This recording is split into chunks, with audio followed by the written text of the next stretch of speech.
Good evening. तो हम लोग एक दूसरे लॉन्ग क्वेश्चन को देखने जा रहे हैं। एक लॉन्ग क्वेश्चन आपको आज ही बता दिए थे कार्बोहाइड्रेट से संबंधित। अब दूसरा लॉन्ग क्वेश्चन देखना है, ये भी आपको बार बार रिपीट करता और कहता ऑर्डर ऑफ रिएक्शन, अभिक्रिया की कोटि क्या होती है। What is the order of reaction, अभिक्रिया की कोटि क्या होती है। और प्रथम कोटि की अभिक्रिया के लिए वेग स्थिरांक का व्यंजक प्राप्त करें। ये क्वेश्चन भी आपको बार बार रिपीट करता है। तो क्या बताए, अभिक्रिया की कोटि क्या है। ये देखिए क्वेश्चन रहता है अभिक्रिया की कोटि। क्वेश्चन नंबर 2, अभिक्रिया की कोटि क्या है। अभिक्रिया की कोटि क्या है। प्रथम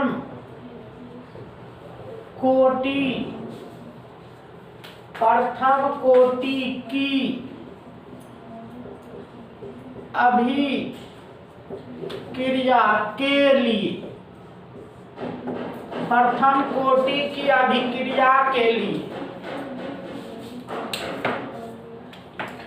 प्रथम कोटि की अभिक्रिया के लिए वेग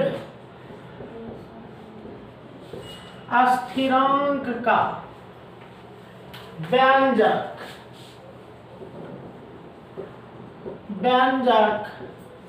प्राप्त करें।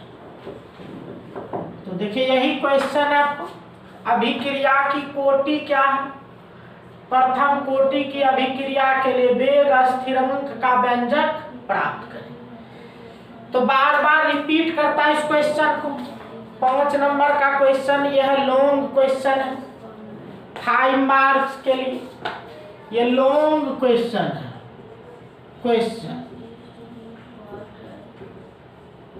ये 5 मार्क्स के। तो इसे देखिए आंसर आपको हम ग्रुप में सेंड कर दिए हैं, सभी बच्चे को आंसर मिल चुका है। तो चलिए हम लोग इसको थोड़ा सा समझ लेते हैं है क्या।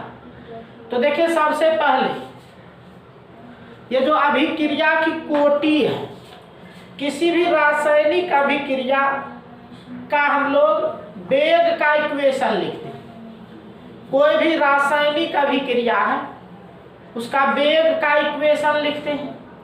जैसे मान लीजिए यही है A+3B है, ये प्रोडक्ट A+3B प्रोडक्ट।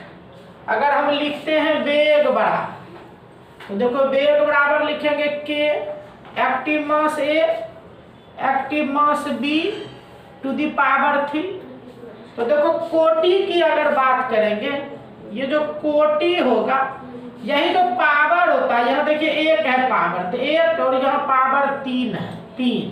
तो देखो जोड़ दिए, यही कोटि हो गया 4 कोटि। तो कोटि कैसे निकालते हैं, कोटि है क्या। तो कहते हैं किसी भी रासायनिक अभिक्रिया का वेग व्यंजक जो होता है, वेग का जो इक्वेशन होता है, उसमें ये जो अभिकारक का समांतरण पद है, इस पर ये जो घात उपस्थित है, इसी के योगफल को हम लोग अभिक्रिया की कोटि कहते हैं।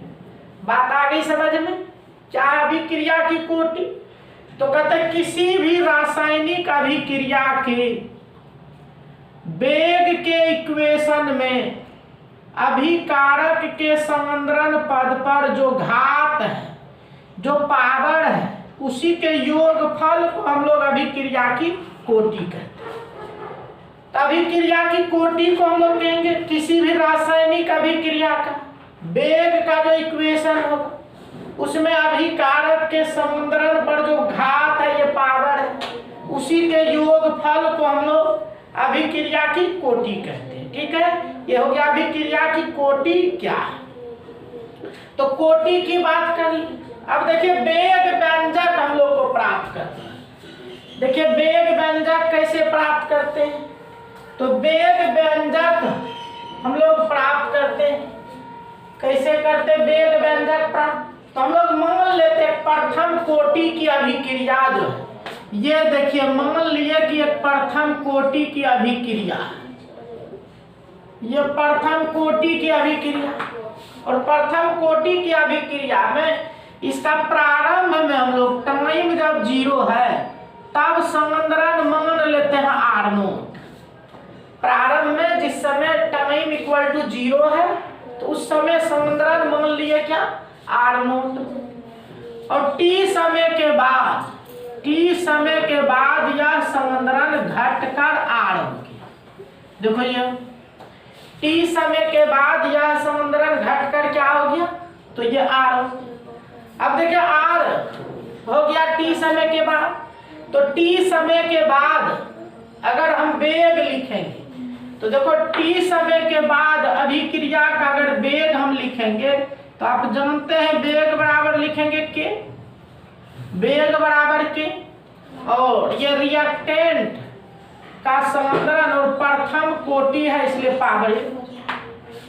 उसके बाद देखो जी ये वेग है, अगर वेग को हम डिफरेंशियल फॉर्म में लिखेंगे तो लिखेंगे dr/dt,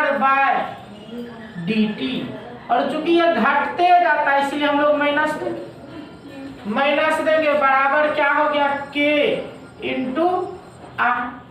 अब देखिए इसको हम लिख सकते हैं ये dr ये उधर चला जाएगा माइनस k, ये यहाँ आ गया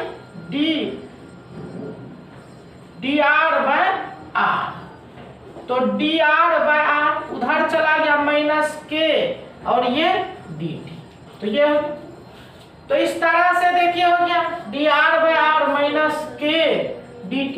अब क्या करते हैं, इसको इंटीग्रेट कर देते हैं, इस इक्वेशन को इंटीग्रेट कर देते हैं। तो इस इक्वेशन को इंटीग्रेट जब कर दीजिएगा तो देखिए क्या होगा, तो कहेंगे इस इक्वेशन को इंटीग्रेट करने पर, तो देखिए इंटीग्रेट कर देते हैं dr/r माइनस k और ये dt। देखिए इस तरह से इंटीग्रेट कर दी, और इंटीग्रेट कर दिए तो देखो जब इसको इंटीग्रेट करेंगे तो ये हो जाएगा ln r बराबर माइनस k dt का t हो जाए प्लस c। अपने मन से कांस्टेंट ले लेते हैं c, जहां c क्या है इंटीग्रेशन कांस्टेंट, तो c हो गया इंटीग्रेशन कांस्टेंट। अब देखो अभी आपको बताए थे कि यदि t बराबर 0 हो तो t बराबर 0 होगा तो r का मान कितना होगा जी R0 हो। यदि हम t का मान 0 ले लें तो r का मान होगा R0। तो समीकरण 1 में जो है t बराबर 0 लेते हैं, समीकरण 1 में t बराबर 0 ले लेते हैं, तो देखो ये हो जाएगा ln R0 बराबर minus k into 0 plus c। तो इस तरह से देखो c का मान आ गया, ये तो 0 हो गया, ये हो गया ln R0, ये हो गया। अब देखिए समीकरण 1 में c का मान रख देते हैं, वो जो समीकरण 1 है उस समीकरण 1 में c का मान रख देते हैं। कहते हैं समीकरण 1 में c का मान रखने पर, तो समीकरण 1 में c का मान रखो, तो c का मान रखो तो देखो हो गया ln r बराबर माइनस kt प्लस c कितना आया है जी ln R0 ये, और ये आ गया। तो अब देखिए क्या करते हैं, इसको इस साइड ले आते हैं, तो देखो kt इसको इधर ले आए kt, तो उसको उधर लेके चले जाएंगे ln R0 minus ln R हो गया। तब देखो kt बराबर आप जानते हैं log m minus m, log m/m, तो इसको log ये R0 बाय R, तो ln R0 बाय R हो गया। और यहां से अगर हम k लेंगे तो देखो 1/t क्या ln R0 बाय क्या हो गया जी आर होगी। अब ln का यदि हम मान रख दें तो आप जानते हैं एक ln 2.303 होता है। तो देखो ये हो गया k बराबर ln का मान रख दो 2.303 बाय t, ln हो गया 2.303 by t log base 10 r0 by r। तो इस तरह से देखिए हम लोग k बराबर हो गया 2.303 by t ln base 10 r0 में।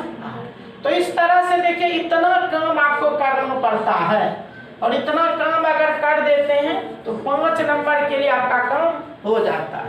तो यही देखिए अनुसार था आपका कि